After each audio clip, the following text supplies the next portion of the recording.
Bismillahirrahmanirrahim. Assalamualaikum warahmatullahi wabarakatuh. Anak Ustadz yang saya banggakan, yang soleh dan solehah. Semoga kita semuanya masih dalam lindungan Allah SWT, masih terus diberi nikmat kesehatan dan juga nikmat kesempatan. Pada kesempatan kali ini, Ustadz akan melanjutkan pelajaran prakarya kita, yaitu masuk ke unit 6 tentang produk pengubah besaran listrik. Mengenal produk pengubah besaran listrik. Motor listrik merupakan produk pengubah energi listrik menjadi energi mekanik atau yang disebut dengan energi gerak. Seperti penyedot debu, mesin cuci, kipas angin, dan lain-lain itu merupakan salah satu contoh alat yang menggunakan motor listrik yang berfungsi mengubah energi listrik menjadi energi mekanik. Ya, di sini jelas. Jadi yang dimaksud dengan motor listrik adalah produk yang mengubah dari listrik menjadi energi putar dia, ya, atau energi gerak. Nah, kalau di dalam penyedot debu itu kan ada dinamonya. Nah, dinamonya itulah yang disebut dengan motor listrik. Mesin cuci ada dinamonya, kipas angin ada dinamonya. Nah, nanti kita akan bahas komponen-komponen yang ada di dalam mesin cuci dinamo tersebut, ya. Bagaimana alat-alat itu bekerja? Nah, di sini saya akan menjelaskan gimana cara bekerja dari motor listrik.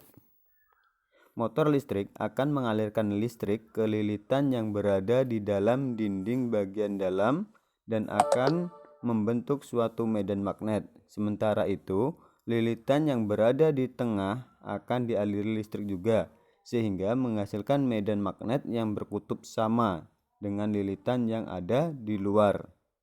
Dengan bertemunya kutub medan magnet yang sama, maka kedua lilitan tersebut akan saling menjauh sehingga proses akan berputar beserta lilitan yang menempel padanya. Anak Ustadz mungkin di SD sudah pernah belajar, ya, bahwa magnet itu memiliki kutub. Kalau kutubnya sama, dia akan saling menjauh, ya. Kalau kutubnya berbeda, dia akan menarik. Nah, di sini lilitan yang dialiri listrik itu akan menjadi magnet dia, nak, ya.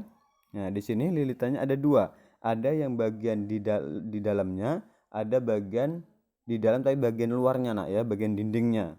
Nah, itu nanti kalau dialiri listrik lilitan tersebut, kedua-duanya itu akan menghasilkan magnet. Magnetnya itu sama-sama kutubnya sehingga dia saling menjauh, ya. Karena menjauh dia terjadilah berputar dia.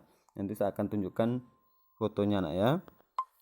Nah, di sini, nak, ini adalah dinamo dari mesin air, ya. Nah, ini yang bagian dalamnya, ya. Nah, kalau yang warna ini, lilitan yang ini, nah, ini adalah lilitan luarnya, ya. Nah, ini yang US ini adalah lilitan luarnya. Kalau saya pisahkan, saya tarik ini, ya, yang tengahnya, ini dia, nih, ya. Nah, jadi lilitan yang di dalam sini ini adalah lilitan bagian dalam. Lilitan bagian luarnya mana? Lilitan bagian luar ini, tapi dia tuh masih di dalam, ya. Maksudnya lilitan luar itu lengket sama bodinya. Nah, jadi antara lilitan dalam ini sama lilitan luar ini itu kalau dialiri listrik dia akan menjadi magnet. Dua-duanya akan menjadi magnet. Nah, terjadilah magnet yang kutubnya sama, ya. Nah, karena kutubnya sama, terjadilah tolak menolak. Karena di sini ruangannya membentuk lingkaran, akhirnya dia berputar. Nah, itulah yang disebut dengan cara kerja dari motor listrik. Terus di sini ada teknik pengerjaannya. Pada umumnya, alat-alat yang menggunakan komponen mekanik gerak dibuat oleh pabrik, ya. Kayak dinamo itu rata-rata jarang orang membuat sendiri, nak. Kalau menggulung ulang, iya ada, nak, ya. Gulung dinamo, nah, itu di pinggir jalan Sudarso itu banyak, ya. Dibuat oleh pabrik karena biasanya memerlukan peralatan yang lengkap dan berat, banyak bahan, terus memiliki teknologi yang tinggi dan biayanya cukup mahal, ya, untuk membuatnya. Makanya lebih baik kita membeli daripada membeli alat-alatnya, merakit sendiri, nak, ya. Kalau untuk menggulung ulang bisa, ya.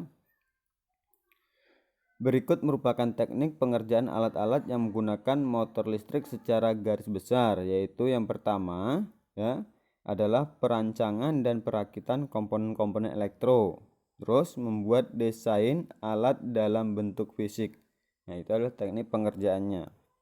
Memang rata-rata orang kalau beli kipas jarang, ya, membuat sendiri, rata-rata itu beli langsung, nah, ya.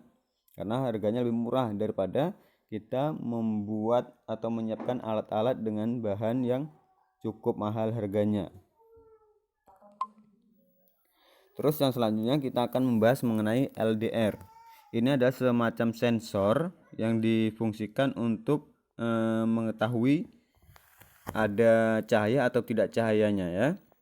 LDR merupakan sejenis sensor resistor yang nilai tahannya akan berubah tergantung pada cahaya di sekitarnya. Secara sederhana, prinsip kerjanya apabila terkena cahaya, lampu yang dipasang LDR akan mati, dan apabila tidak ada cahaya, lampu akan hidup. Mungkin anak pernah ya lihat lampu di jalan. Lampu jalan itu tidak pakai kontak, tidak pakai hidupkan matikan, tapi secara otomatis dia kalau malam hidup, kalau siang mati. Itu adalah dipasang sensor LDR. Ini gambarnya ya, sensor LDR itu ada banyak jenisnya. Jadi kalau seandainya sensor LDR ini terkena cahaya ya, dia akan otomatis dia akan memutus aliran listrik sendiri. Tapi kalau seandainya LDR ini tidak terkena cahaya, gelap, dia akan mengalirkan listrik lagi. Itu adalah sistem dari kerja dari LDR. Seperti halnya pada alarm maling ya, rangkaian alarm akan berfungsi sebagai alat yang menghasilkan bunyi apabila ada tamu yang tidak diundang melewati dan menghalangi sensor LDR ya. Kemudian di pintu, di pintu, batas pintu, di situ dipasang LDR. Anak Ustaz mungkin pernah ya lihat di mana, di minimarket atau apotik, kalau kita masuk dia bunyi, kita lewat lagi bunyi. Itu adalah dipasang sensor LDR. Mengapa kita masuk kalau kita bunyi? Karena dia itu terhalang, sensor dari LDR itu terhalang sehingga rangkaian listriknya berjalan. Tapi kalau kita udah lewat, dia akan mati lagi. Ya, itulah sistem kerja dari LDR. Oke ya, mungkin cukup itu aja dulu penjelasan Ustadz. Untuk tugas anak Ustadz silahkan kerjakan, ada 5 soalnya ya. Apa yang masuk dengan motor listrik? Sebutkan 4 contoh alat rumah tangga yang menggunakan motor listrik. Apa yang masuk dengan LDR? Sebutkan 2 contoh alat yang menggunakan LDR. Terus bagaimana sistem kerja dari LDR? Ya, Ustadz tunggu dalam waktu 1 minggu. Oke, lebih dan kurang Ustadz mohon maaf. Ustadz akhiri dengan wabillahi taufiq wal hidayah. Wassalamualaikum warahmatullahi wabarakatuh.